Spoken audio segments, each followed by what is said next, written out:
Bulletproof Radio, a state of high performance. You're going to love today's episode, and you want to listen to the whole thing because we're talking about steroids, we're talking about different exercise techniques, we're talking about the mindset of food, we're talking about the mindset of exercise, we're talking about even kratom, which is a new herbal substance that can help you with opiate addiction and a bunch of other stuff like that. So we cover this broad range of things and a really powerful ending for the show.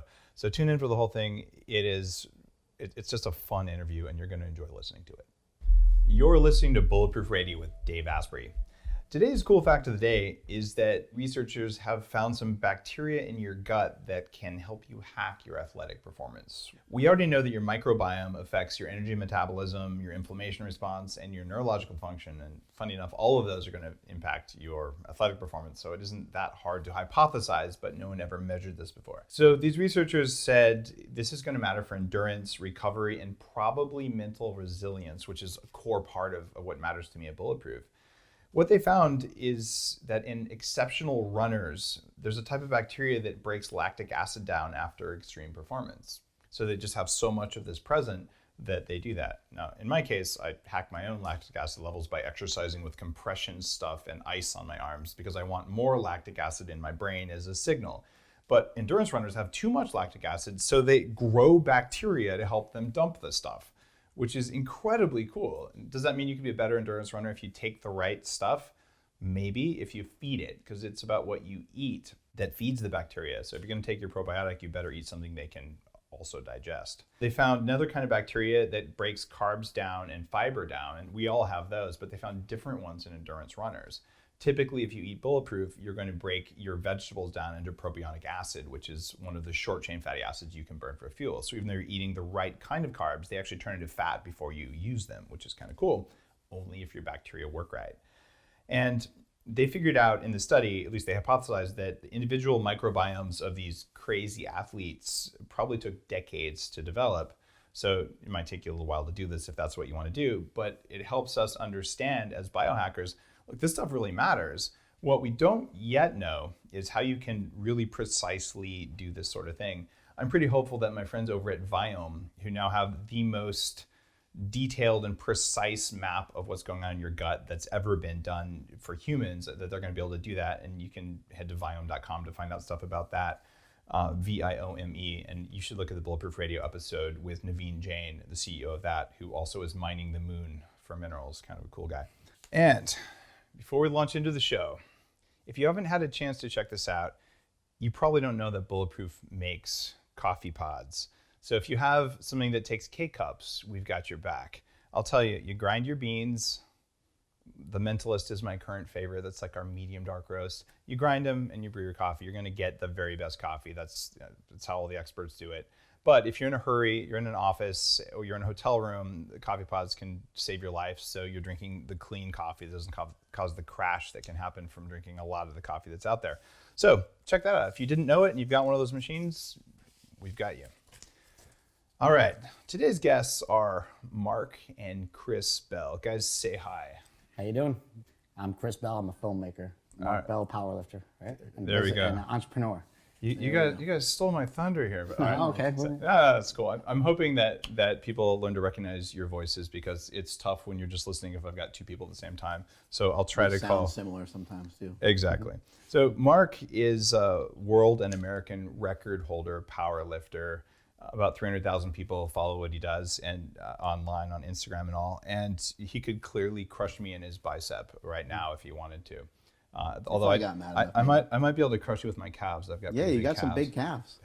I can't wear all pants. All shaved too. up and sleek too. I might add. No, they're just they're electrically stimulated. It pulls the hair off when you put electrodes on there. It's kind of painful.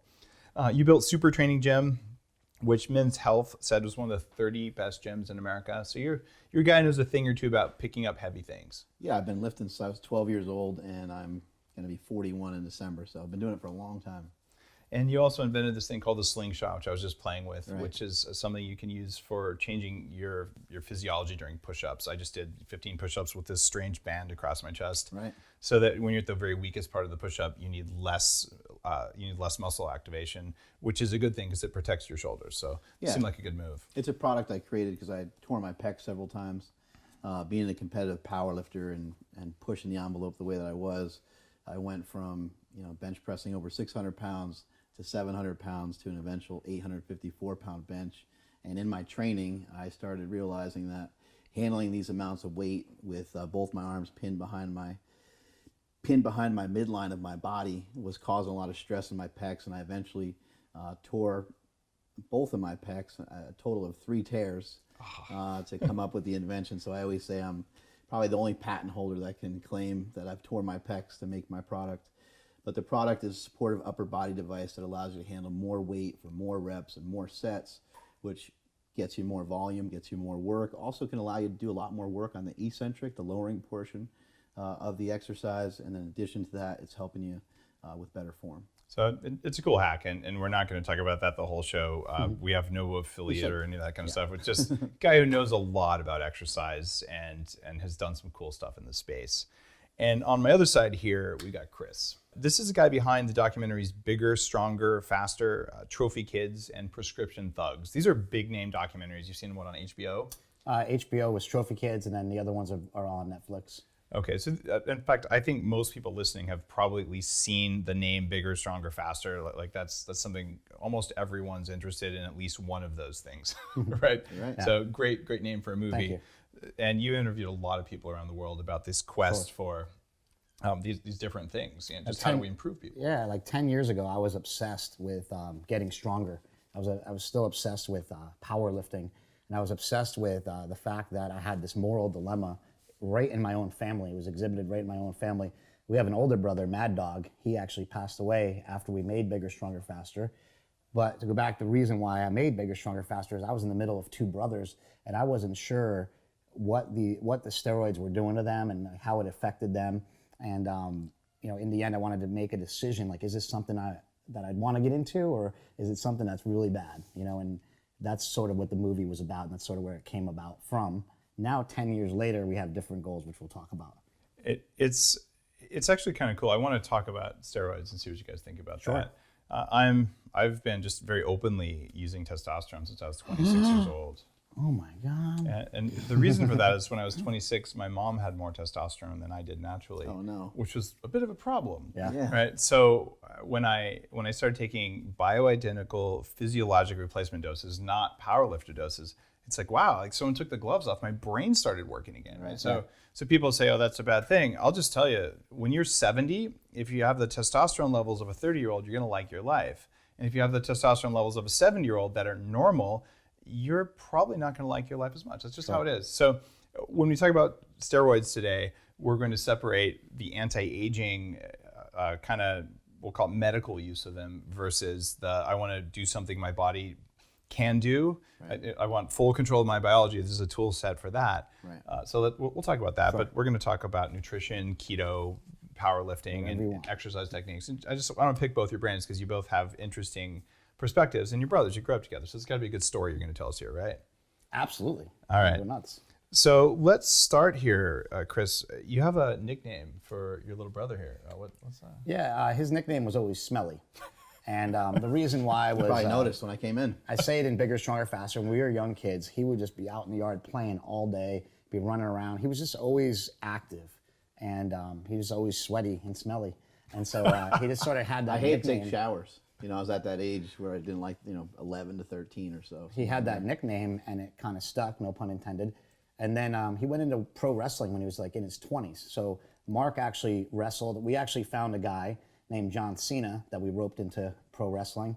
And Mark was battling him basically every week, and he needed a name. Mark Bell just didn't fit. So we started calling him Smelly, and be like, Smelly versus John Cena, right? It was like, That was your pro wrestler name. That was it. the thing is, I was the kid that only, was picked on too much. the I only- couldn't take it anymore. the only person that actually really liked the name Smelly was Shane McMahon. Shane McMahon got it. He was like, "This is Vince's Most of the son." guys like, your Yeah. name can't be Everybody's Smelly. like, "Your name can't be Smelly. It needs to be like Macho Man or cool, Ultimate Warrior. Like it needs to be something cool."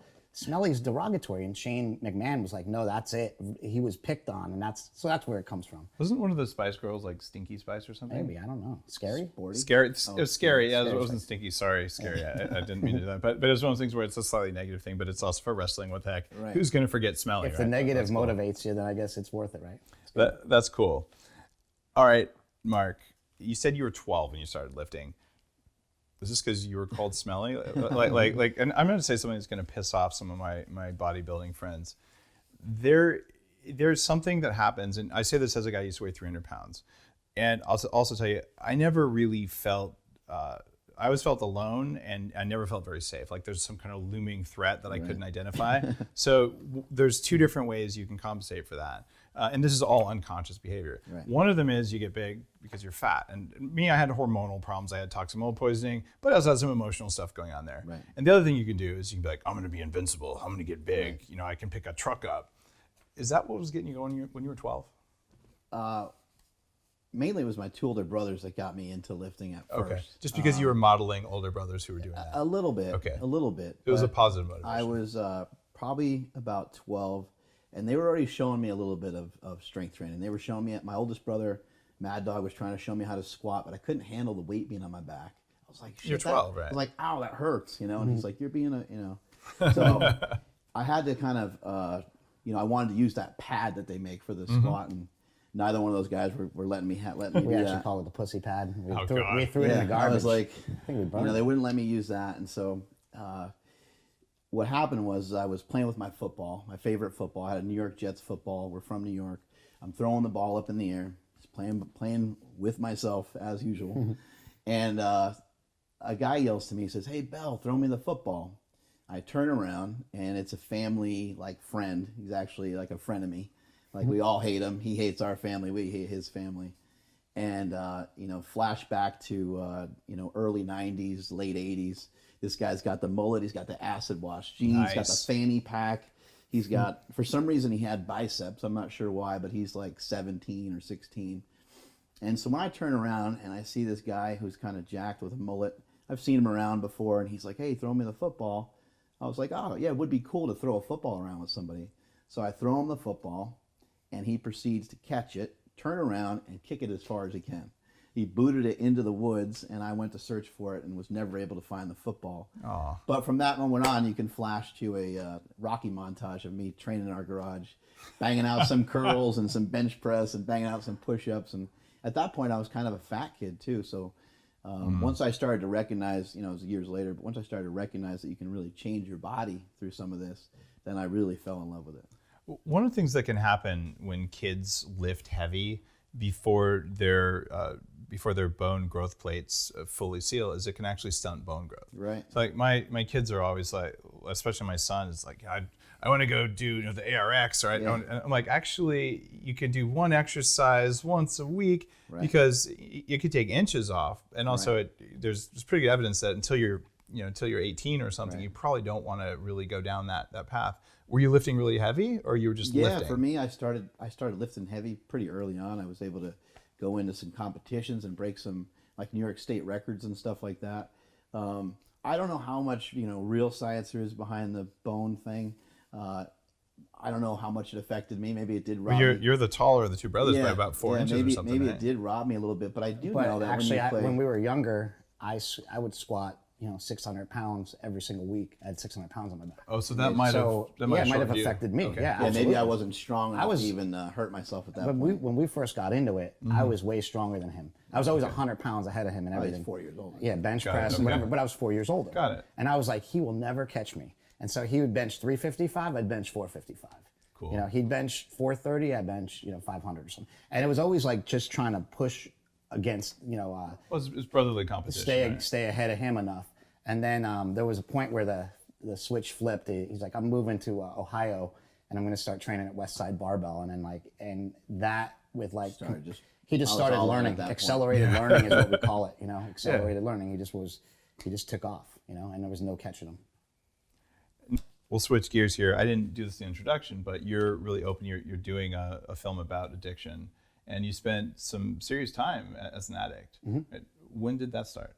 So it actually started when I went to college. Okay. Was it after your bodybuilding time? Yeah, well, I was- So you didn't really pow- recognize it. I was until- powerlifting. I didn't recognize it, but the first time I ever drank alcohol was 16 years old, and my friend dumped me off on the front lawn because he didn't know what to do with me. I was so drunk. I remember that. And my parents went crazy. And like, scary. it was the first time I ever drank or whatever. And I told my dad 20 years later, I said, I should have known that day. I should have known this is done. Like, this isn't for me. But- Not a lot of 16-year-olds have that level of self-awareness. The prefrontal cortex isn't wired yet, so don't blame yourself. And it didn't start fast. It started really slow. I was a powerlifting champion in high school. Then I went to a community college, and I was like still competing in all these powerlifting meets. And then I went to USC Film School. And when I went to California, and I was sort of like on my own for the first time and sort of allowed to party, I was like, oh, this is fun. And then girls came into the equation, and the girls like to drink, and it just became this thing where I traded my powerlifting career for like a social life, Right. you know. And for me, I think that was probably a bad move. Like, I just sort of kept going down that path. But what really happened, that really I wasn't ever that bad. I would binge a lot, should say, but I wasn't ever really that bad until I had my double hip replacement surgery at 33 years old, which was like 10 years ago. Is that a result of bad powerlifting form? Like, what That's happened? a result of genetics. My father had hip surgery at 17 years old, and Mark never had the same issues that I had. I had arthritis Some so pain, but bad. nothing like he had. Yeah, I couldn't walk ever since I was young. I could never run. You know, I've never run a lap in my life because I can't. So Got it's it. like, you know, I had to deal with these things all the And time. you had chronic pain going on then too. And chronic lot of pain. chronic pain. I had arthritis in my knee since I was 14, and it's gone now. Has been for 10 plus years. But yeah, that just you're used to hurting all the time, so that got makes both you more your knees likely. out to there. The other too, thing right? is, though, all the things that I've learned in the past like year are all anti-inflammation, how to get rid of it. And it's like every single thing I was doing caused inflammation. Yeah. So we start What pulling changes out. did you make in the last year? First change I made was just going on back to a ketogenic diet. Okay. It's something that when I was powerlifting, it always worked. I have a friend named Ron Fedko. He's actually the head of computer science at Stanford now, but he was a powerlifter who squatted over 800 pounds at 198 pounds. He was the most amazing lifter I've ever seen. And he just said, he came up to me in Gold's Gym one day, and we were training. He said, "You're just way too fat. You weigh about 240 pounds, and you're like 5'6". He's like, what are you doing?" I'm like, "Well, I don't know. I just thought I was powerlifting." And he's like, no, you got to get down under 200 or you can't train with us anymore. And I'm like, I don't know how to do that. I've never been under 200 since I was in high school. And he's like, get ready, you go write this down. Go get a pen. I'm going to tell you how to get down under 200 pounds. And I'm like, okay. And I come back and I got a pen and a piece of paper. He goes, write this down: red meat and water. And he walked It's away. pretty high protein. He walked away. Yeah. And I was like, what? So he's like, I want you to do that. So I did that for the next like 2 weeks. I had a meet coming up. And what do you know? I slipped right into the weight class underneath me, and I won the meet. It was California State Championships. I'm like, man, like there's something about that, right? Like, you're right. It is probably the wrong version of Yeah, you were in ketosis, but you were in a high protein ketosis, Yes. which as a power lifter, you were using the protein. Yeah. But you know, over a long period of time, a high protein keto, if you can pull that off, man, it's going to chew up your kidneys, right? Ron also had an interesting twist on his diet where he would allow for some fruit.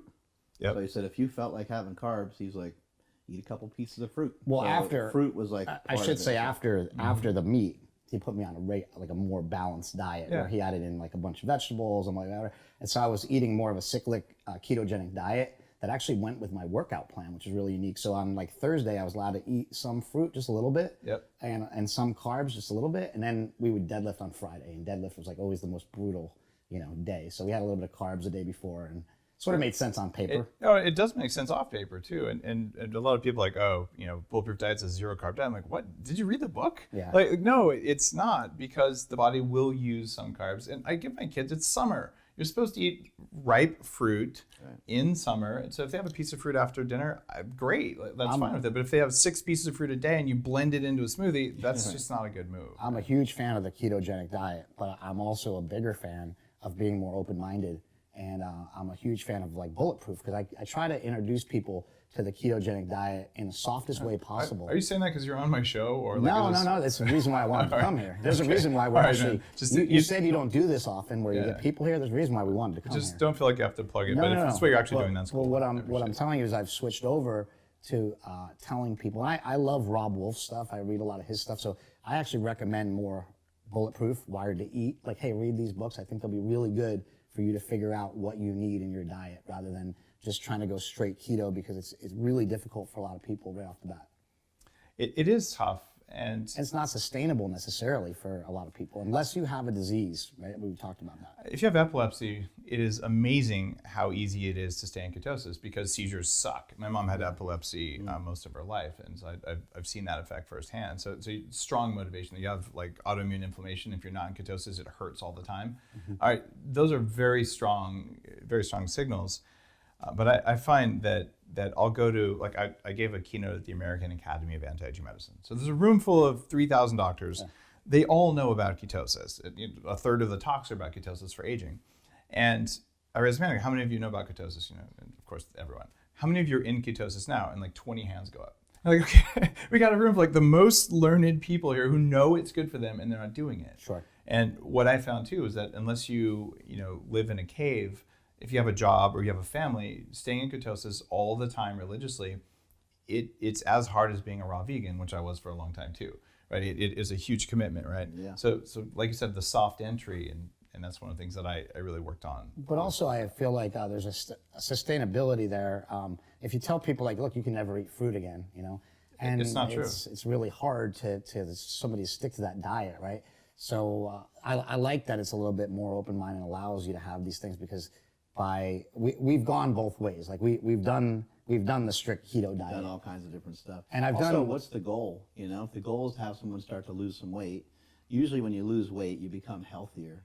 You mentioned at the age of 26 having your testosterone messed up, but I think you've also mentioned being very heavy. Oh yeah, 300 pounds sucks. Yeah, at a very young age. So like maybe the foods you're eating were contributing to the poor. Who knows? Genetically, it's hard to say, but. Yeah. Whenever you lose weight, you become healthier. So something as simple as telling someone to get to sleep on time, start drinking more water, just these little things, use some intermittent fasting, use some Bulletproof intermittent fasting. It's like, that's not that big of a change for your diet because I'm not asking you to really change anything you're eating. Pulling out some, not drinking any more sugar, not drinking any Coke or Pepsi or beer or wine or things like that. Like, there's these small changes that you can start with. You don't have to be all in from day one.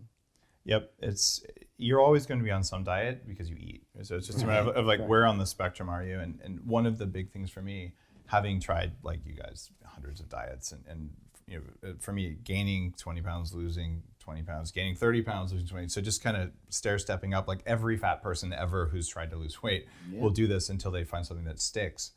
But the difficulty that you go through there is that once you're not perfect, you're off the diet and then you lose. And when you just reframe that, you're like, no, you're always on a diet. Like, how close to perfect are you? And if you say, I'm only gonna be perfect, you've already failed.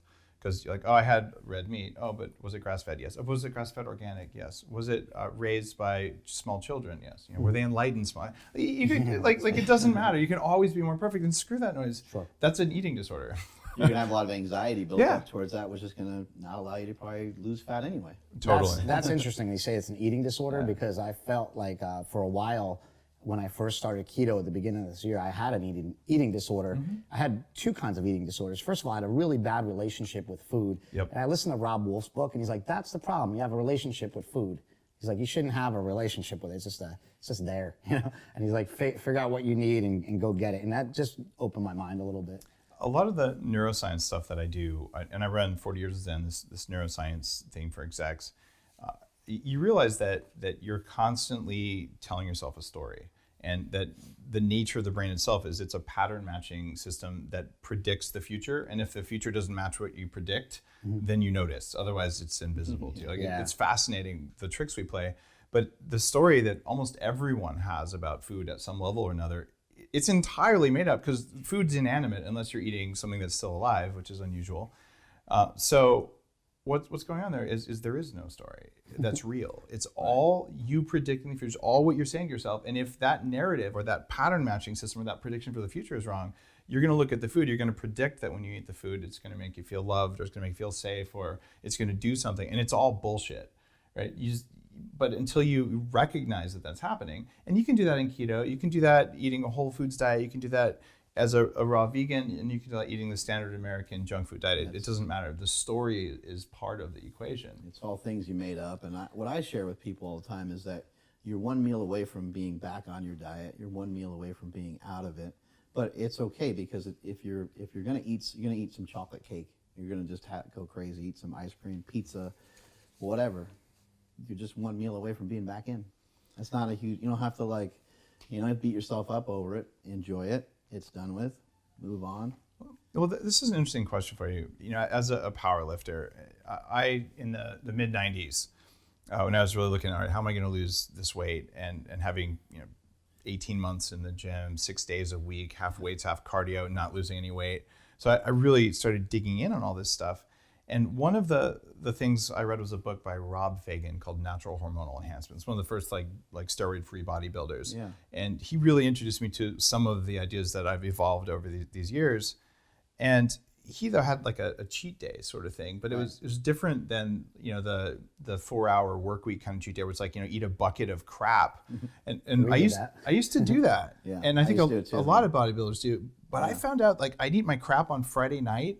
I had this thing in the Bay Area. It was a place called Max's Opera Cafe, and it was like a layer of cheesecake, a layer of chocolate mousse, and a layer of chocolate cake. Just hitting it hard. Have that, a loaf of bread, and some sort of whatever was on the menu, and you're like, I'm so happy now. But then I was okay on Saturday, kind of okay on Sunday, and Monday I was an absolute zombie. But so there's like a multi-day effect, and so I just tell people, look, you can have a day where you eat more carbs, but if you just eat crap, you're going to spend 4 out of 7 days of the week recovering from your cheat meal. Yeah, but, I call it a food hangover. Okay, so I was saying, where did you start with that? Because really, power lifters, guys who lift a lot of weight, spend a lot of time in the gym, they're kind of notorious for like, I had pizza and beer, but I'm going to work it off. Like, what's your take on that now that you're a little older? It's very hard, outside the gym, being an entrepreneur and wanting to chase multiple things down at the same time. As a power lifter, as somebody that I wanted to be the strongest person in the world, like that was my goal at the time. And to have that goal, to have that singular focus, I had to not even really care about the food that I ate, in a sense of getting bigger. So that was really hard to try to detach myself. Now, looking back at it, I could have done all of that in a much smarter fashion as well. I could have used healthier foods, but I intentionally made myself fat. Got all the way up to about 330 pounds. As each 10 pounds I gained, I kept getting stronger and stronger and stronger, even proportionate to my body weight. But once I went from about 300 to about 330, I had diminished returns. And at that point, I was just like, holy shit, I'm just fat. I'm not executing on what I originally set out to do. Like, what am I doing? And you look around at the other powerlifters and stuff, and they're all kind of doing the same things, because we got way too deep in something that initially starts out fairly healthy. I'm going to get bigger. I'm going to get a little stronger, or like a cyclist that eventually turns into a competitive cyclist. It can at some point be dangerous. It can compromise your health. It'll shorten your telomeres. Those things, as your cells divide. If you have long telomeres, you live longer, and if you do extreme endurance, it feels good. You get the opiate high, but you are probably taking some years off your life. And then in terms of the actual food, and trying to eliminate that relationship with food was important. I try to share with people, try not to eat in front of a screen, because if you're eating in front of a screen, then you're watching TV and you're just gobbling down food. You're not really thinking about it. You're not paying attention to any of your digestion. You're not paying attention to chewing. So I had to start to really try to really think about what I was doing. I'm like, when I started to lose weight and started to have these cheat meals, we would call it like it was like a full day. Well, remember, we used to call it operating from home. And we would leave the gym. We'd be done at the gym, and we'd go right to Dunkin' Donuts, because we lived in New York. We'd buy a dozen donuts, and we'd kill them on the way home. Pizza, candy, everything that's toxic and bad for you. We would shove in our face that whole day. Easily 10,000 calories. And we would gain 10 pounds in one day, and then we'd lose that 10 pounds in another day. That can't be good for you. Right? So when you're younger, it wasn't fat. Like the 10 pounds was inflammation. It's a water like you just got inflammation, inflamed, right? And that's one thing that drives me nuts. And I'll tell you, it says on the cover of Bulletproof Diet, lose a pound a day kind of thing. Well, yeah, you can lose a pound a day on any ketogenic diet for about 4 or 5 days, because you're just like, oh, I'm getting rid of inflammation. Ketones are anti-inflammatory. But it's what happens after that where, okay, now I got rid of the water, the inflammation, then is the fat going? I have an interesting question on that. Sure. So, like Dr. Stephen Finney, I was watching a thing with him the other day, and he said, I've been on a ketogenic diet for 10 years. My weight has stayed rock solid for 9. Right. And as somebody who's trying to get leaner and lose weight, I've been on a ketogenic diet for, I don't know, 8 months, pretty much straight, and my weight is rock solid, like 185. It just won't go down. And I'm like, is it calories? Because then I listen to all these, read all these books and listen to audiobooks, and people say, oh, calories don't matter. It's hormones. And so what does matter? What am I doing? Well, it's interesting because if you put someone in a chamber that measures their poop, the calorie count of your poop. Here we go. Yeah. Calorie count. You knew we were going to talk about poop. The calorie count of your pee, the heat in the room that you're making. There's incredible levels of detail there, and you can make the argument that calories count, right? The problem is that in the real world, the reason calories don't count, there's two prime examples here. One of them comes from the ranching industry, and I studied a lot of meat production. We have grass-fed collagen protein. I have 3 lambs. I don't know if you saw them coming out of the front yard. So like I actually ran one over by accident. Were they out of their enclosure? Yeah.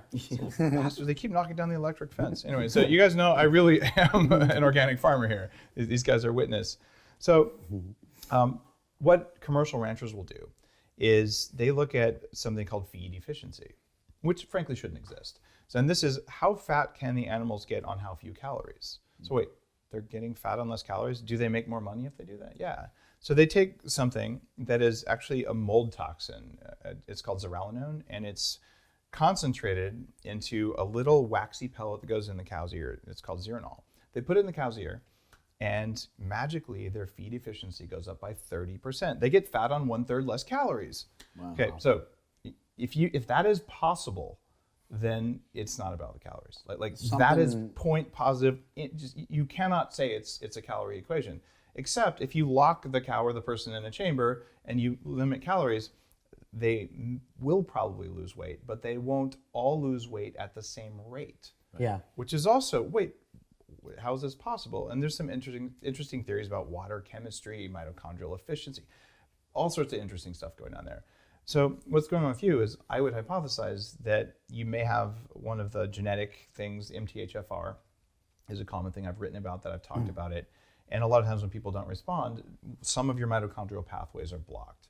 And your mitochondria's job is to take food and oxygen and actually light. But should I be losing weight, or should I be rock steady at a certain weight? You should be, well, you've got some extra pounds. I mean, you lifted your shirt up earlier. I can still lose a lot of fat. Yeah, you probably have like 20 pounds or so, 25 pounds maybe, would you say? So you play around with the amount of food you eat. There's nothing wrong with eating less calories. The problem is that if you rely on your willpower to eat less calories, you are going to lose. The reason you'll lose is you lose 20 pounds and then you'll gain 30. That's what happens. So you have to find a way to cut the calories back without hitting your willpower reserves. Willpower also takes energy, the same energy that's coming from your mitochondria, the mitochondria that are screaming that you don't have enough energy. In fact, the energy that should be going into your brain and into moving and all that stuff into your muscles, some of it's getting stored as fat when you don't want it to be, and you want that energy to be available. So there is a mitochondrial thing behind weight loss always. Is it your thyroid? I don't know. Have you done advanced thyroid panels? Actually, I should just be honest with you. I was on, I just hated being fat. Yep. And I started taking a T3 for a while. Yep. And my doctor was like, "Yeah, sure, you can take it, whatever." And I started taking it, and I would actually take more of it. It's a thyroid hormone. Oh, you right? And so I lost a lot of weight by just taking T3, right? Did you stop? Well, so what happened was I jumped into doing keto, and I'm like, I just need to get off this T3. It's making me sweat a lot. I just didn't feel good on it. Mm-hmm. And so I just stopped it cold turkey. Everybody said, you're going to gain 50 pounds. I didn't gain an ounce, and I still haven't. But I think that's maybe why I'm not losing. That's probably why you're not losing. My guess is you were taking too much if you were sweating, but given that you were on it, your body's going to take a while to re-regulate your thyroid function. And I've been to my doctor since and everything, trying to work with him on figuring it out. We just haven't figured it out. So you might need a low dose T3 or something like that. And my guess, given your history, like you've got something going on, because it wasn't just the social stuff. Maybe it was all emotional that got you addicted, but quite often there's physiological stuff, like we're self-medicating because there's a hardware problem. I just finished an interesting interview with a guy formerly from USC's neurology department, saying like everyone who has these kind of things going on has a traumatic brain injury, either from chemicals or from hitting their head even as a small child. Like that stuff affects your hormones, affects your weight gain. So it's a holistic thing there. And I wish I could tell you, do this one thing. I can tell you that if you can make it so you want less food and you eat less food, the odds of losing weight go up. But if your thyroid's jacked, you'll be just like I was, 1,800 calories, working out, as much as I can every day, didn't lose a pound. I could bench press more, but I couldn't lose a pound. So you may be in a situation like that, and that's where you got to get your labs. You got to understand what's going on there. Yeah. There's also a parasite you can have. And I haven't talked about this. I've been wanting to do an episode on this for a while, but I'll out myself here. So during the testing phase of the Bulletproof diet, before I published this, I went like really heavy on all the different things I could test, including doing about 4,000 to 5,000 calories a day and just pounding it. But it was very keto when I was doing that. Lots of Bulletproof coffee. And I thought I was going to gain a little bit of weight, and I slept 5 hours or less per night. Like it was ridiculous. And I did this to sort of say, look, I'm going to gain 3 pounds, but the math says I should gain 20 pounds. Clearly the equations don't work. And I actually lost weight, and I felt really good. I did this for 18 months. When I was starting Bulletproof, I was a VP at a big company, and I started Bulletproof. And it was because I was sleeping less, and I was just like using this energy. It was nuts. And people still say that's not possible. I'm like, I don't know. It kind of is what happened. But during that time, I had this dialed in. It was consistent. And all of a sudden, I gained 25 pounds in about 5 weeks. And I'm like, what just happened? And it turns out I had picked up some kind of, I travel all the time. I picked up some kind of a parasite. I want to say it was blastocystis. And I was like, The what? bulking parasite. Yeah. And you know about this? I've heard of it. Yeah. So I was like, what the heck? So I good thing I'm a biohacker. I know the right people. I tracked it down, and I took the drugs that kill it, and the weight was gone in like 2 weeks. But so you could have something like that going on. There's even a virus that makes you fat that comes from chicken.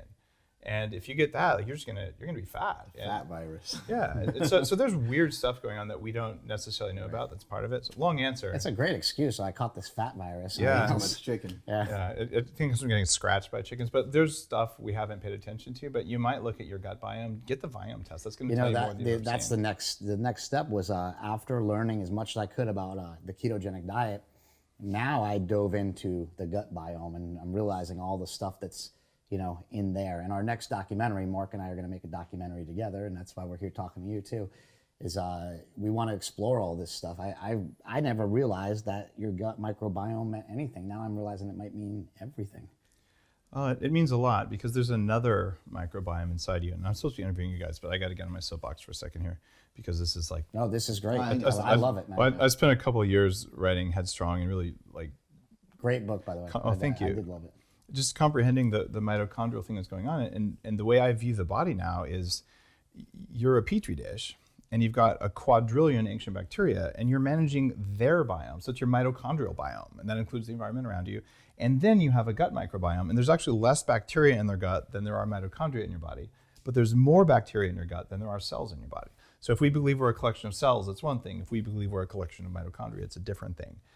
So what you're trying to do here is manage your gut biome because it talks to your mitochondrial biome. And if that communication is disrupted, and you can disrupt it with LED lights in your bedroom, like there's all kinds of things you can do. Sure. By diet sodas and crap like that, all sorts of stuff. So it is a complex thing, but I'll tell you, if you keep playing with it, you keep looking at the data, and you keep measuring what works and what doesn't work for you, I don't know anyone who can't lose weight on that stuff. But for some of us, like where I was, I'm really working hard here. Like every ounce of extra energy I have goes into this, and it's not moving. It can be really frustrating. Sure. But you'll get it. We'll get there. All right. This is back, Mark, to you. All right, I was reading about some of your training routine stuff, and you're a little bit insane. So you do Sometimes, yeah. hill running. All right, hill running, I've seen that. Alligator tango, bodyweight circuits. I teach my kids bodyweight stuff. Chinese self-hand slap torture, grape juggling, interval cardio on treadmills. I'm all over intervals. And you recite William Blake poetry backwards in Dutch. All right. Only when I'm drunk.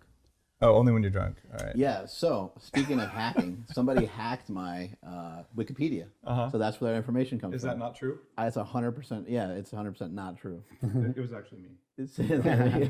Yeah, I know, I read that. Somebody's like, hey, your Wikipedia. That's where I read it, yeah. Oh my God, I was reading, I'm like, who wrote this? Whoever did is a genius. So if anybody's listening to this, he did a great job. And it was so funny. Wikipedia is 99.5% right, they say. So that's the other 0.5. Yeah, that's the other 0.5. Wikipedia is interesting too. I was like, oh my God. There's actually a strong bias on Wikipedia against functional medicine.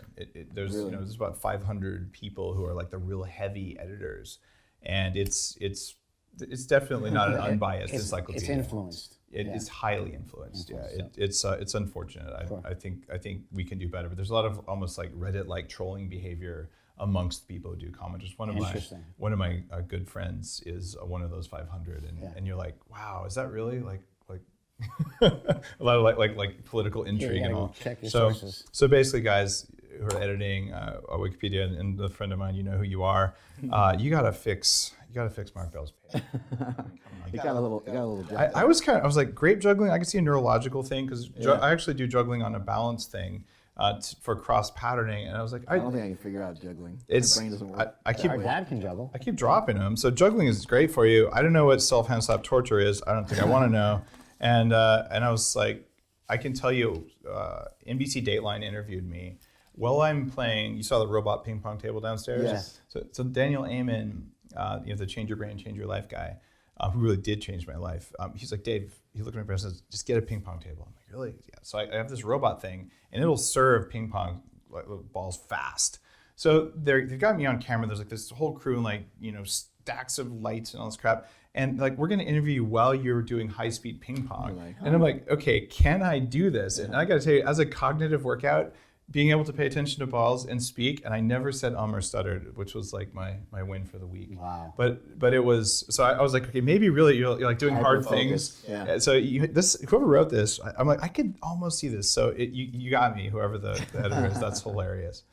All right, let's talk about community, because you run one of those top 30 gyms. Yeah. Or at least you started it. Are you still running it? Yeah. Okay, absolutely. you're still running it. So talk about community and what that does for exercise in general, whether or not it's for powerlifting.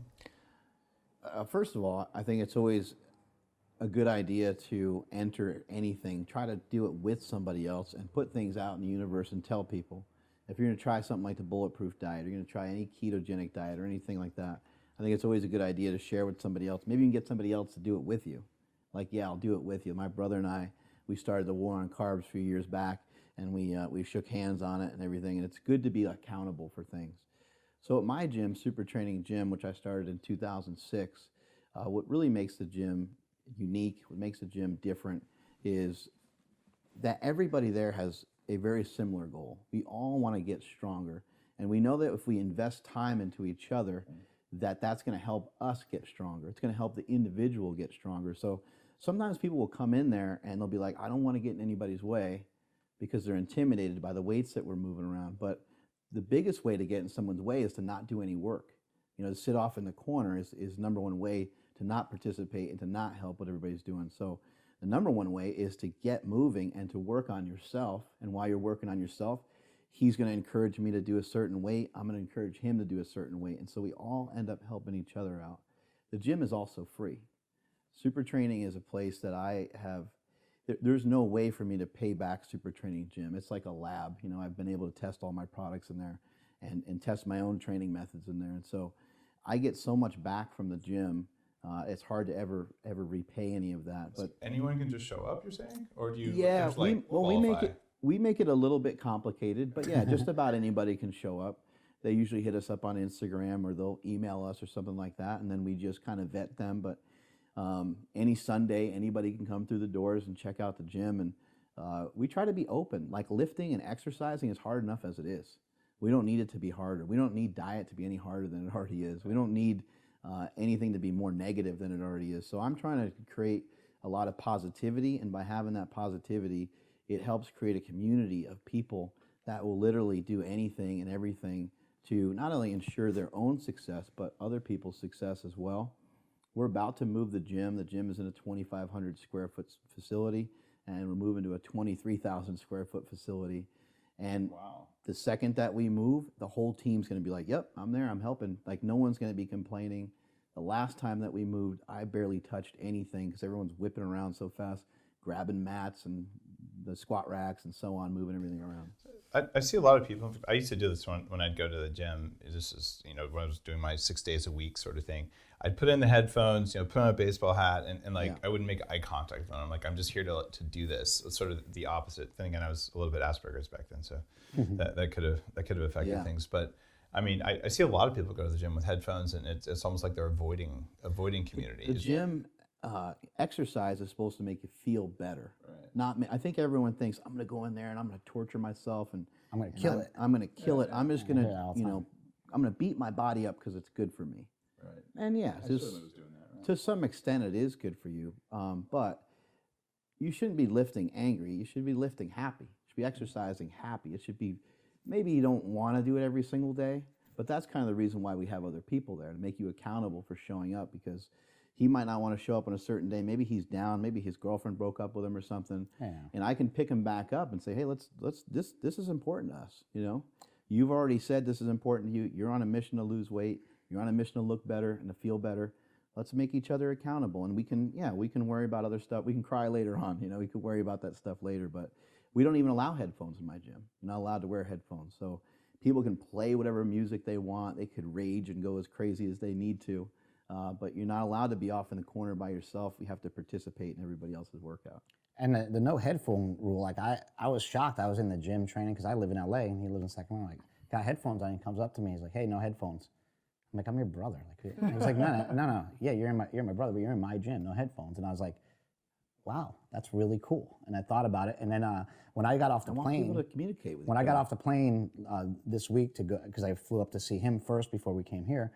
And I get off the plane, I'm so tired, and I walk into the gym, and he just hands me a hip circle. He goes, here, put this on, let's go. We're starting. And I wasn't even planning on working out. I'm like, I need to get there. I'm gonna take a nap. I'm gonna blah blah. Yeah. And I'm with Lauren, and he's like, hands her a hip circle too. Let's go. And we just start walking around the gym. My hips were like, I have 2 fake hips. I could barely walk. I could barely move. That hip circle is so great for just getting your hips moving that I was like, okay, now that my hips are moving, I'm gonna do a full workout. And we just went crazy, and it was because it was a community, because it was me and my girlfriend and my brother. It just felt so good to be in that zone with them. A few times during the workout, he said, I can't, you know, and that's fine, because there's going to be stuff that you really struggle with. He's like, no, I'm in a lot of pain. I'm like, well, there's so many exercises to choose from. There's no reason for us to put you through a lot of pain, so let's have you just do this. We do a lot of stuff in my gym that I consider to be immediately scalable, is what I call it. So if we're going to do an exercise such as a farmer's carry, which is just walking with weights, what age group can walk with weights? Any age group can walk with weights. As long as you have the ability to walk, you can walk with a little bit of weight. So maybe somebody only picks up 10 pounds, but maybe somebody else is using 100. Maybe it's 2 pounds. Immediately scalable. It could be anything. We don't need to trade weight. We don't need to switch things out. We don't need to do anything. I have sleds and things like that we use this one thing called the tank, and we push this thing, and it's got these different levels. It's on wheels. It's brutal. So everyone's like, oh, this thing's going to be really easy. You jack the level of the thing up, and you push it, and it feels like you're pushing a 5-ton truck. So, but I can scale it to anybody. I can lower it back down, and somebody can put it neutral, and they can just walk with it. So I got to ask, no headphone rule. This is a bunch of dudes, right? How many women come to your gym? Yeah, there's maybe about 5 women or so. I mean, they pop in and out here and there, but, you know. Because that's one of the problems in gyms is I've heard this over and over. Women are a big problem, I agree.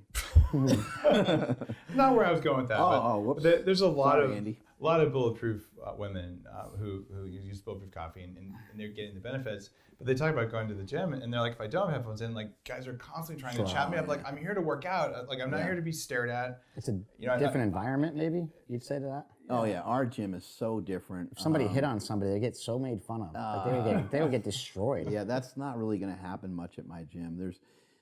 But still, the women aren't coming, right? They do. They show up quite a bit because we have women that show up on the weekends and stuff. We have people visit us from all over the world, and they still come into the gym. But our guys are.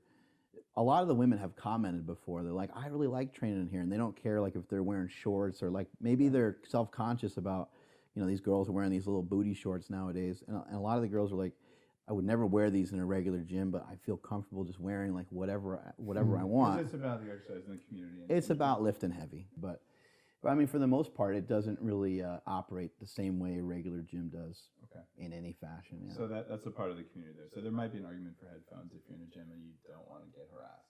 Yeah, I think so. I think there is something to getting a little disconnected to what, you know, all the other things that are around you and kind of focusing, but I still think you're better off doing stuff with somebody. And if you have headphones on, it make it very challenging. A long time ago, Louis Simmons taught us, owner of Westside Barbell. He taught us to lift with people. He taught us to be around other people and like that kind of thing. And I think like he always would say that commercial gyms are a waste of time. And he hasn't been in a commercial gym in like 30 years.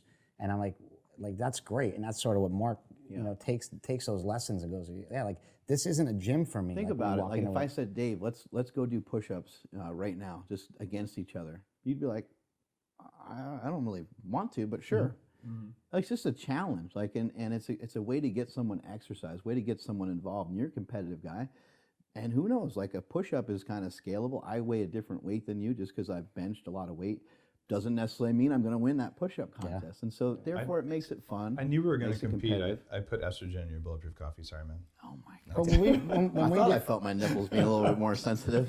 When we did our workout the other day, we were doing something as simple as arm circles. And I realized like, wow, because I have a shoulder issue. Doing these guys. I'm going, wow, like I can't even do that. Why am I trying to bend? Like my shoulder hurts so bad I can barely do that. So like, let's do things that are small rather than get hurt. When did calisthenics become that?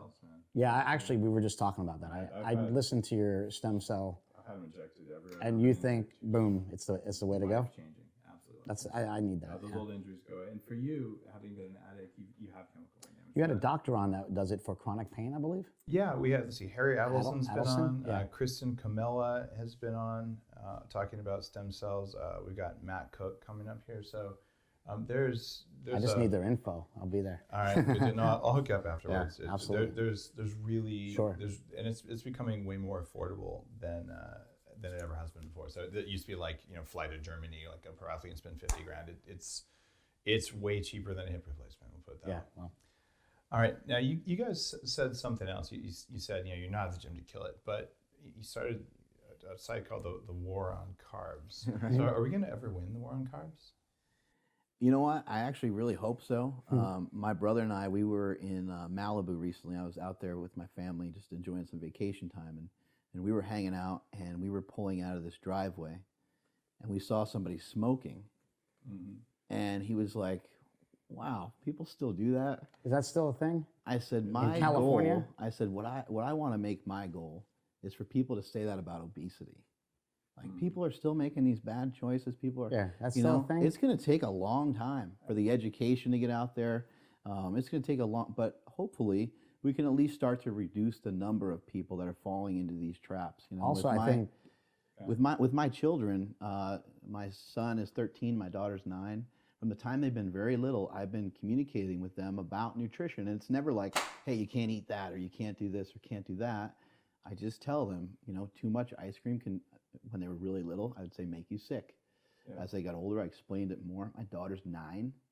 I don't want to get into her psyche, so I've dropped the subject, right? And with my son, but now they make good decisions on their own. Yeah. If you start early, it's a lot less work.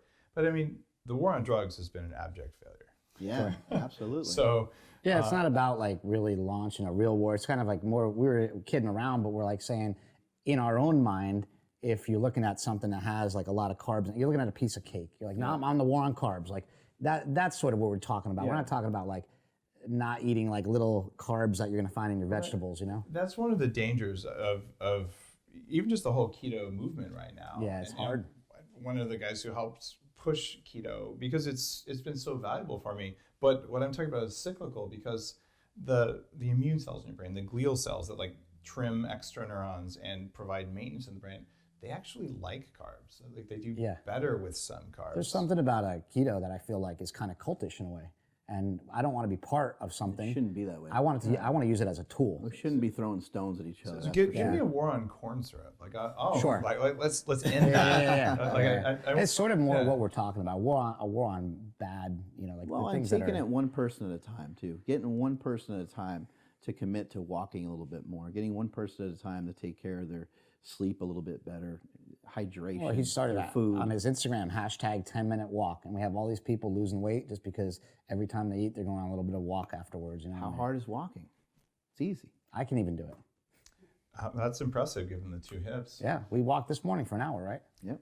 Now, I want to talk with you about your documentary, Bigger, Stronger, Faster. And you've got a line in there that you say, is it still cheating if everyone's doing it? Mm-hmm. Is it? I think so. I think so. I think that we, look, in the sports world, it's become so blurred. especially in something like the UFC. You look, you have all these guys like John Jones just failed another drug test. Are you kidding me? It's so disappointing to see that. It's really, really bad. But I said it, I said it to my friend, my camera guy, who is a big UFC fan. They should just call it Ultimate Entertainment Championship, because if it's entertainment, like in the movies, they don't care if people use steroids or not. And he said, well, the real fighters would get really mad at that. And I'm like, I know they would, but like, that's the world we live in now. I'm sorry, I'm just gonna say it. I wasn't disappointed at all.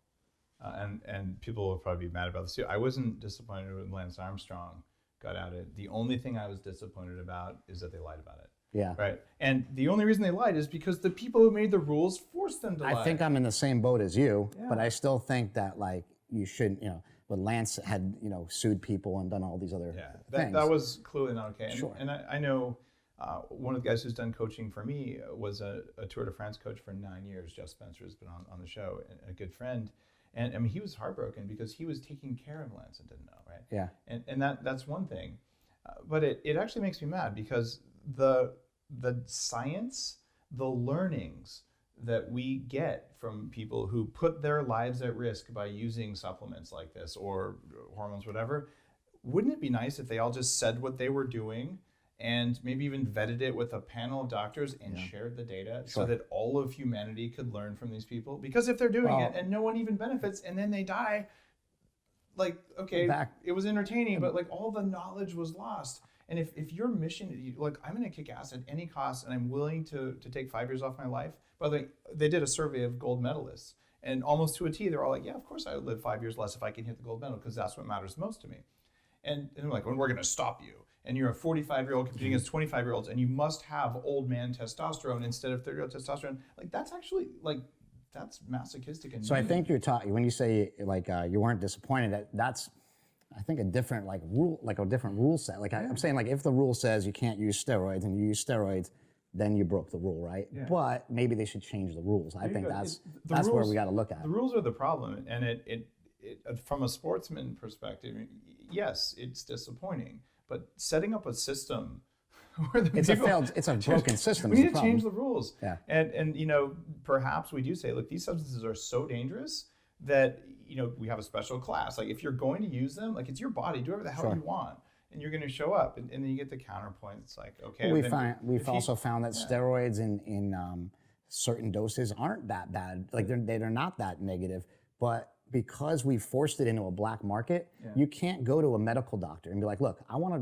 race as fast as I can. I want to take this, and this because it's my body and that's what I want to do. You just can't do that. So what is everybody doing? They're just doing it haphazardly. They're not doing it correctly. They don't know what's going on in their body when they take something. And that's, therein lies a problem for health. You can get the proper hormones for that.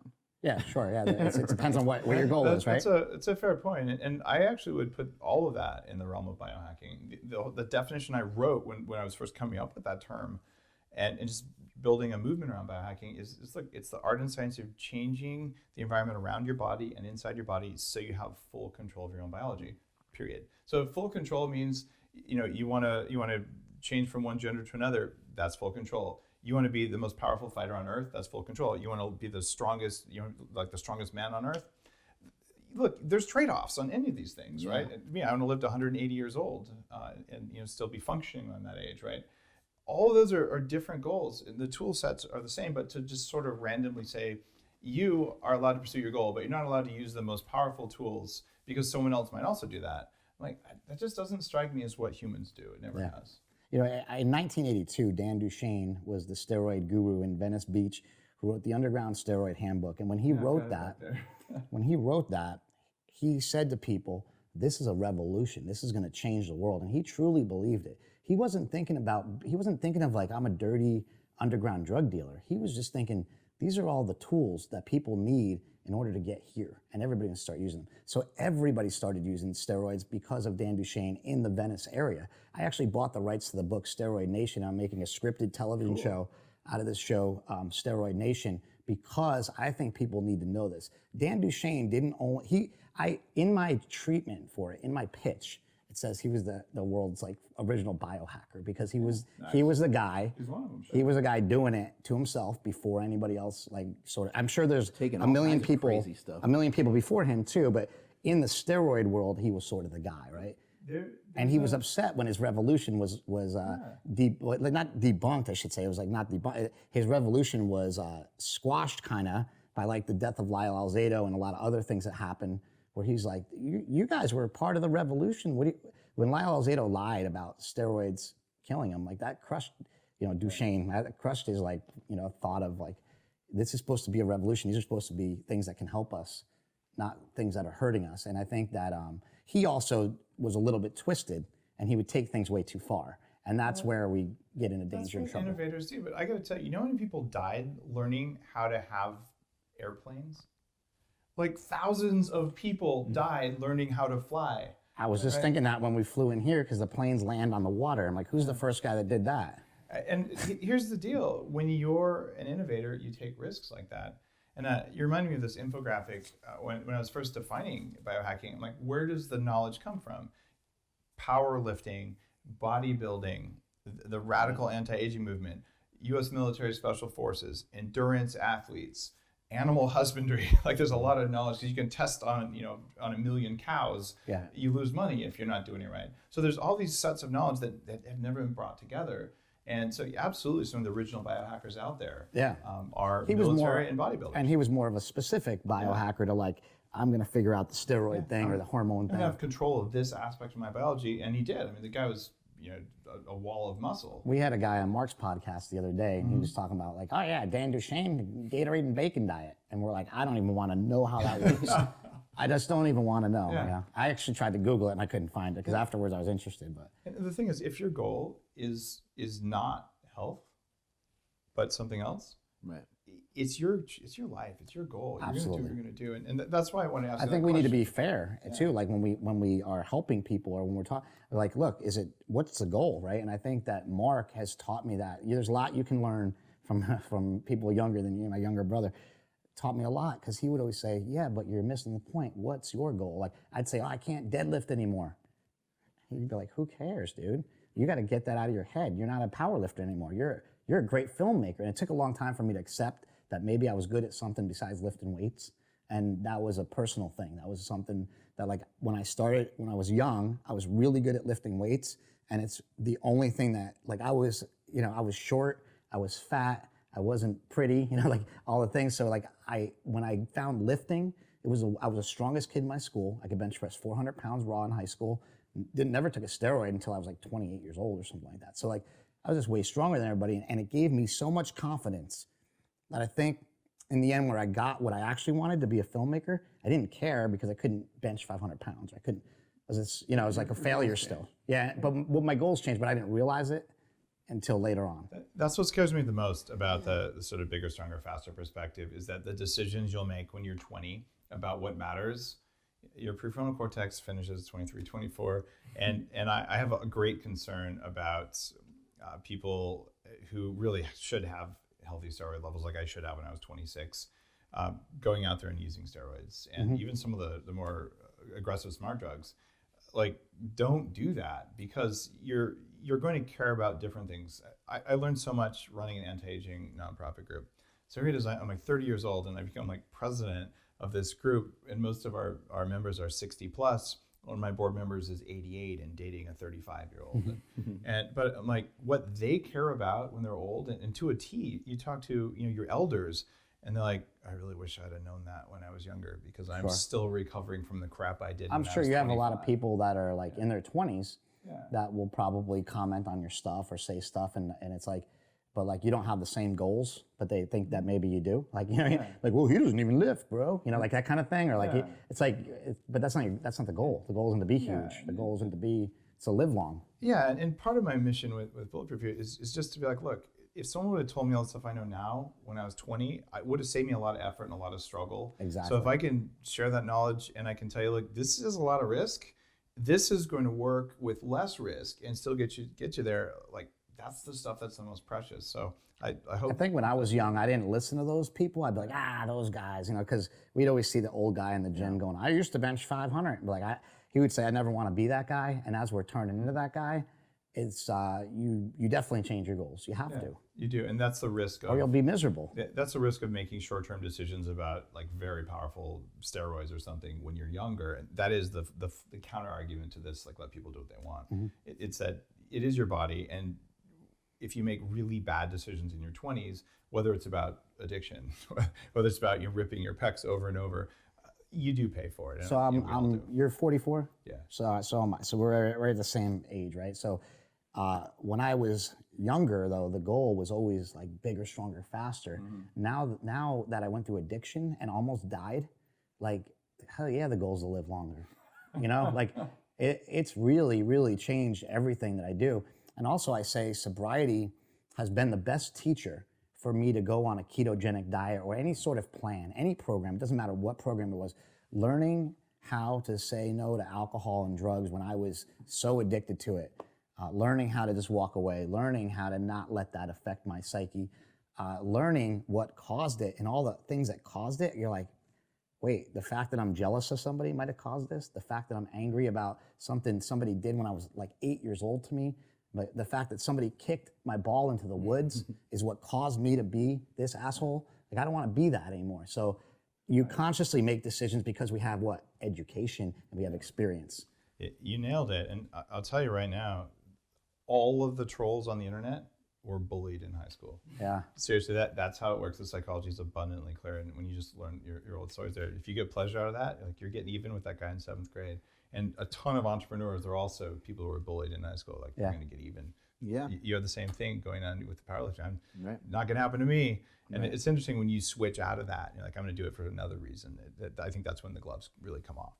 But we're coming up on the end of the show, and it's been kind of cool to talk about, addiction and making films and steroids and powerlifting, kind of to go all over the place. Talk about the keto project you guys are working on. So I want to ask you both a question that is the Bulletproof standard question. And let's talk Mark first. If someone came to you tomorrow and said, look, based on everything that you know your whole life, I want to perform better as a human being, not just as a powerlifter. What are the 3 most important pieces of advice you'd have for me? What would you tell them? Well, man, that's an awesome question. Number one, I would say something I've learned in the last maybe year is the only thing that you can truly give somebody is information. So I sell products, you sell products, you have a book.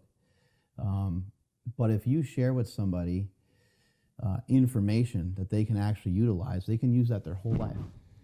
A bulletproof bar or a Sling Shot, you're going to use it for so long, or maybe you won't use it. Maybe you'll forget about it. Maybe it'll sit in your closet, or maybe it'll sit on your gym floor, and you're not going to really use it all the time. But if I give you information or inspire you, then I can help you change your life. So I kind of have a mission of, I always tell people, inspire, don't just instruct. Anyone can instruct. Anyone can learn something and take a weekend course and kind of instruct somebody on better form or better technique for X, Y, or Z. But to really, truly inspire somebody to get up off the couch and to start moving and start doing different things. So you say inspire and inform is your first. Yeah, I would say that's definitely number one. The other thing I would say is personal development. Just you need time to yourself. You need time to yourself every single day. The most important person in the room is yourself, always. First and foremost, they say, when you're on a plane, they say, to put the mask on before you put it on your child. And that's because if you're debilitated, you can't help your kid. And so if I'm debilitated, I can't help other people. And that's part of the mission right now, is to be able to help and assist other people. So I would say personal development is huge. And for me, personal development means reading books, sitting down, listening to some YouTube videos or listening to some podcasts, going for a walk and just having music on, or just even sometimes just sitting in silence and doing zero. The third thing that I would recommend to people is, and this is, I think, the most important piece of the puzzle for everybody, is to go home and love your family. If you want to have a big impact on the world, it starts with yourself, making sure you're strong enough to handle the things that you need. But it really starts with your family. If I'm important to somebody in Germany that wants to powerlift, that's really cool. And if I help somebody lose 50 pounds that lives in New York, that's also really cool. But the coolest thing of all is to be somebody in the eyes of my kids and the eyes of my wife. So go home and love your family is number 3. Love it. Yeah. All right, so now it's time to beat your little brother. Yeah, I think on that same note, what he said, it does have a lot to do with community and family. When I was a drug addict and an alcoholic, I was just completely disconnected. And when I got reconnected with Mark and my girlfriend Lauren, they're the ones that pulled me out of addiction. You know, so when I reconnected with them and I was like, oh, I really love these people. They talk about being around the 5 people that you're around. I try to keep working those people into my circles. Like how many times I hit you up. You know why? Because we want to be, we want to. Yeah, we talked a lot. Well, I mean, that's because we are trying. Like we hit up Joe Rogan all the time. We hit up like he talks to Dana White and Stone Cold Steve Austin. Like we meet these people. We're like, these are the people we want to be in with. Like, so I'm not bothering them, but like I'm just saying, like I want to. Now you've been on Bulletproof Radio. You might have a hard time with one of those other things. Yeah. Yeah, I don't know, but anyway. Oh yeah. Oh, Rogan. Yeah. Hey, look, people have beefs with each other, right? We don't. But I try to stay away from it. Say my name, baby. Say my name. Yeah. Anyway, no, I feel like having that group of people, right? But for me, it's more like you know, I have this group of people now. I have my brother, I have my girlfriend, I have my cameraman and his wife, or my producing team, and kind of like that's like the 5 people that are around me the most. And then I have my friend who's my producer on my movie as well, Kelly. Those are the people that are around me the most that I really have learned to value, like what they're saying and what they're saying about me. Another really big thing that, you know, people say, I'm making this movie, I don't care what anybody thinks of it, or I'm doing this project, I don't care what anybody thinks, and I don't care what anybody thinks about me. Screw everybody. It's the worst attitude to ever have. All I care about is what people think. The only thing I really care about is when I walk out of this room, what you say about me to other people, because that's the impression that I left on you. If I leave a bad impression, if I leave bad ideas behind, if I leave dumb ideas, if I leave uneducated, stupid sayings or things that like I'm just spitting out garbage, you can walk away and be like, that guy Chris Bell is so full of shit. But if I come in here and my passion can influence you in a way or make you think in a different way, or maybe I ask a challenging question, it's like I leave and go, those guys were pretty cool. That was fun, you know? I look for that, you know? And then I think like the third thing comes from our friend The Rock, Dwayne Johnson. Always be the hardest working guy in the room. You know, that there's nothing, you are proof of that. Mark is proof of that. I am starting a little bit back because I had a drug and alcohol problem that I've since been able to conquer. People say that you can't conquer it, that you never conquer it. I think that's a lie. I'm done with it. It's done, it's gone. If it comes back, it comes back, but it's gone for now. So why relish in it, right? So I think, you know, always be the hardest working person around. And I've learned that that's been something in the past 6 months. It's just, for me, the workload. I've been giving myself a bigger workload. I've been trying to take on more responsibility because I want to get to that point where I'm just so busy that nobody can get in touch with me like you guys. You might get what you ask for. Be careful. On that last one. Yeah.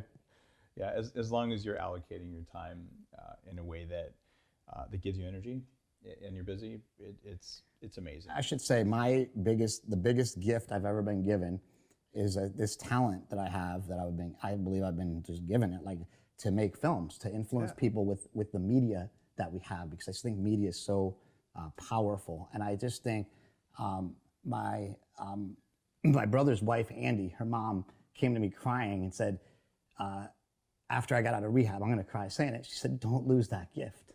Nice. Like you almost lost it. Don't lose that gift. And I'm like, man, that is so powerful. You know? Yeah. And I think that's what we need to look for. You have a gift. He has a gift. So we can't squander that. Schedule yourself with your gift, not with trivial crap. And that's a mistake I've certainly made. So. What do you mean by trivial crap? Well, what's important? Well, if you have, 16 hours in the day you're going to schedule, let's say, assuming you sleep a normal amount, you schedule time for your family. You schedule time to take care of your hardware, the stuff we were just talking about, right? And you schedule every other minute doing the stuff that gives you the most energy, that creates the most value. But if you schedule it to wash your socks, you schedule it to do your dishes, to go grocery shopping, those are all things that have to get done, that are valuable to get done, and that you will go do if you're the only one who can do it, right? And that's the case for a lot of us. But if you're fortunate enough to have people in your life who can support you that way while you make a film, then you go work hard on a film. Don't work hard on stuff that's not your gift. That's what I'm saying. Amazing. So I don't normally give feedback. No, on, thank on you. advice, I appreciate when it. I hear you say that you want to be that busy, never be that busy. Yeah, no, unless I'm it's saying, with your gift. Sure. Okay. Yeah, absolutely. That's what I want to be busy. I keep telling him, like, all I want to do is keep making movies, keep making content, keep educating people and learning myself, you know? Yeah, so don't lose that gift and use it to its fullest. That's an awesome one. All right, guys, one more question for you. Real simple one. I guess we need 2 different URLs. Where can people find out more about your work? Let's start with you, Mark. Oh, just tell people where I'm at, basically. Yeah, just how can they find you? People, they hear you now, they're like, I want to know more from this guy. Where do they go? Instagram, I'm at Mark Smellybell. Twitter, same, at Mark Smellybell. And then you can check out all my products at howmuchyoubench.net. You can also check out my YouTube, youtube.com/supertraining06, or just Google supertraining06 and it will pop up. Thousands and thousands of instructional, informative videos. So go check all that out. And we'll put all the links in the show notes for you. So you go to the blog, this will all be categorized for you. Sure. All right, and let's talk about some film URLs. Yeah, sure. People can find me at Big Strong Fast. All 4 of my films. One of them I actually was just an executive producer. So there's Bigger, Stronger, Faster, which is about steroids, basically, and steroids in the American dream, I would say. Yep. Trophy Kids, which is about how to not parent your kid through sports. That was on HBO. I actually did that with Peter Berg, and that's actually available on Netflix also. And then Prescription Thugs, which really covers the opiate epidemic. And then because of Prescription Thugs, I also executive produced a movie called The Resurrection of Jake the Snake that's available on Netflix, which I just thought was an awesome project about the former WWE wrestler Jake the Snake, who became a crack addict, and this is sort of his recovery story. Wow. And It's a great movie. It really is a great movie. Coming up in January or February around that, I have a new film called A Leaf of Faith. When I made Prescription Thugs, there was no answer in sight for the opiate epidemic, but I found it. It's called kratom. It's a plant, comes from Southeast Asia, takes people out of pain, gets people off of opiates, and does all sorts of great stuff. And so we're going to basically be exploring that. And the film, we just finished it, and so we're just sort of figuring out how to place it and what to do with it. I hear questions online on my social channels and all pretty often about kratom. So I'm really excited to see that film. I've tried the stuff you gave me. It's interesting stuff. So with the amount of knowledge and the amount of like with this journey that I went on, I think people will be really shocked with what we've come up with. Very, very cool. Well, guys, thanks for being on Bulletproof Radio. Appreciate it. Yeah, thank you so much for having us. It was awesome. Great. If you like today's episode, you know what to do. Head on over to bulletproof.com/iTunes. It'll take you right to the link for this page, and you can just give us a 5-star rating. That tells everyone else on YouTube that the show was worth your time to listen to today. And that's the bar that's set here. Because if we waste your time in the last hour of your time, and a couple, I have no idea how many people are going to listen to this, hundreds of thousands of people, that's hundreds of thousands of lost hours of human life or improved hours of human life. So if we're crossing that bar, leave a rating. I'd be grateful. And check out the work from both of these guys. It's worth your time. Thank you.